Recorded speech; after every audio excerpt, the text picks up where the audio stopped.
Guys,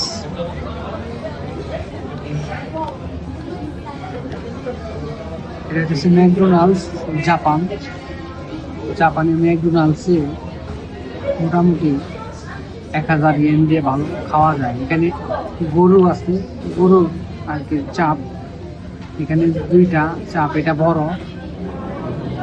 জাপানি আসছেন, এগুলো গরুর চাপ খান ম্যাকডোনাল্ডসে। এই যে এই আলুটা বিখ্যাত আলু জাপানে।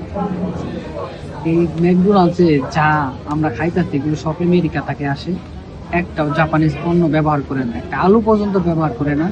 সমস্ত পণ্য, এই যে কোকা কোলা পর্যন্ত আমেরিকা থেকে আসে। মানে কিচ্ছু জাপানের নাই, এগুলো সব আমেরিকা থেকে আসে। এই যে একটা যে সস চিজুন, এইটা সব আমেরিকা থেকে আসে। মানে জাপানের কোনো কিচ্ছু এটা তৈরি করে না, এটা নিষেধ। আমেরিকার এই শর্তই আছে যে যদি ম্যাকডোনাল্ডস আমাদের দেশে দেই তাহলে অবশ্যই আমার নিজের দেশের সমস্ত প্রোডাক্ট থাকবে। তার জন্য আমেরিকার এই যে ম্যাকডোনাল্ডসে আমেরিকার খাবার খাইতেছি। যেমন